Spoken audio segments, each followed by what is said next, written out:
Binawi niya ang pautang na yan dahil sa massive corruption at looting of public funds na nagaganap sa ilalim ng administrasyon ni Bongbong Marcos.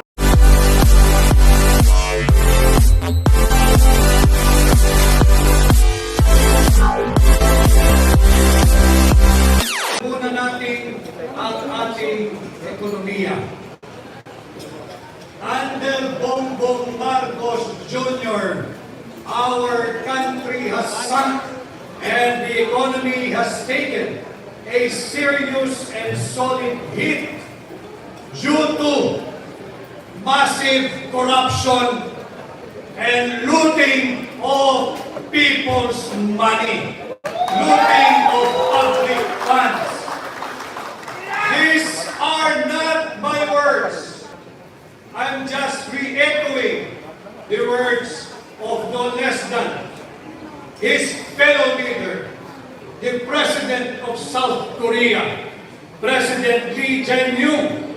This was his word when he justified his decision, his government's decision to withdraw that 28.8 billion pesos loan granted to the Philippines. Marcos Jr. Marcos resign! Marcos resign! The value of our peso has sunken, has fallen in its lowest level and still stands at 59 to $1. Halos 1/4 or 25% na ng halaga ng ating piso ang nalusaw. Parang kailan lamang noong taong 2022, nasa 55 pesos pa ang palitan ng piso kontra dolyar. Matapos lamang ang 3 taon ni Bongbong Marcos, nasa 59 pesos na ang halaga ng palitan ng piso kontra dolyar. Ang ating third quarter GDP is at a miserable 4%, the slowest growth in over 4 years, below market expectations and even the government's target range.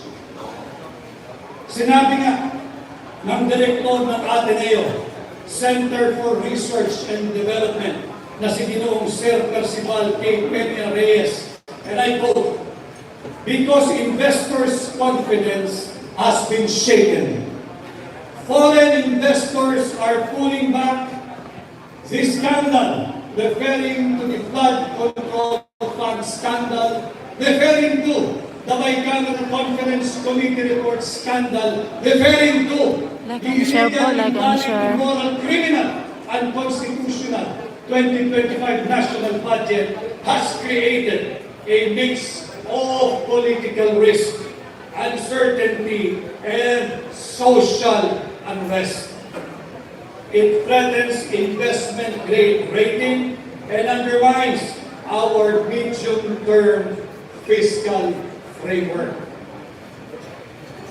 Ang GDP, mga kasama, ay ang bilang ng produkto at serbisyong nanalilikha ng isang ekonomiya. Alam na alam ito ng mga kasama natin sa labor, sa hangin ng manggagawa, kagaya ni Atty. Jimmy Morales. Ang GDP ang siyang ginagamit na pangunahing panukat at sumasalamin sa pangkalahatang kalusugan ng ating ekonomiya at investment confidence. Ito ay kasalukuyang matangay. Ang ating ekonomiya ay mahina. Ang ating ekonomiya ay dahan-dahan nang nalulunggo. Dahil na rin sa iskandalo na nagsimula sa pangingialam ng Executive Department sa paglulustay ng pera ninyo gamit ang ating taon ng budget. Paulit-ulit kong sinasabi kapag tayo nabibigyan ng pagkakataon magsalita. Ang punot dulo, ang simulat katapusan, ang ugat ng lahat ng korupsyon sa ating bansa ay nagmumula sa ating taunang budget. Nasa budget nakaangkla, nasa budget nakaugat ang lahat ng uri ng korupsyon, subalit lantaran, talamak at higit na garapalan sa ilalim ng Marcos Jr. Administration. Sinimulan niya ito sa pagpirma. Sinabi na namin, ibinunyag na ni Congressman Sid Bungab na napakaraming blanco diyan sa panukalang budget, diyan sa Bicameral Conference Committee report ng 19 Congress. Naghalinhinan sa panggagahasa sa pera ng taong bayan si Congressman Saldico, dating chairman ng Appropriation, at ang kanyang kapalit, si Congresswoman Stella Kimbo. Hindi natitigil yan sapagkat meron din silang kahalilinan sa panggagahasa sa pera ng mga Pilipino. Pagdating naman sa parte ng Senado, ang chairperson ng Finance Committee, walang iba kundi ang dating Senadora Grace Poe.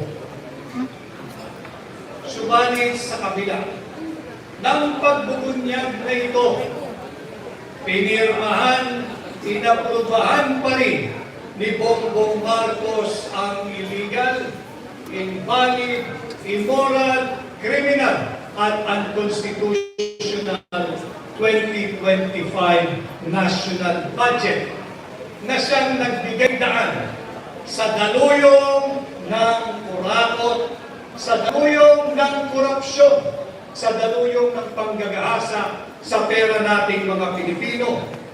Dinulustay gamit ang flood control funds anomaly, gamit ang those flood control projects, gamit at ang pang-aabuso sa social and health funds, gamit ang sikat na ayuda. Ang tawag ay AIDS, ang tawag ay AKAP, at kung ano na pa. Wala naman sila naidulot na buti sa ating ekonomiya. Ito yung ginagawang pagbubudol na justification ng Marcos Jr. Administration.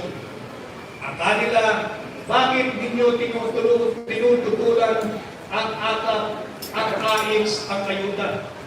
Ito'y ayuda ibinibigay sa ordinaryong tao upang humigit ang pag-ikot ng ating ekonomiya. Buti sana kung gano'n ang naganap. Subalit, gaya ng aking sinasabi, ang pagkakaunawa para nila sa AKAP ay ang kakapal ng aming pitaka at binulsalang ang pera dulot ng ayuda. Ang ating approved foreign direct investments, ito ay bagsak na rin sa halos 50% dahil pa rin sa iskandalo na kinakasangkutan mismo ng Pangulo ng Republika ng Pilipinas, mismo ni Bongbong Marcos,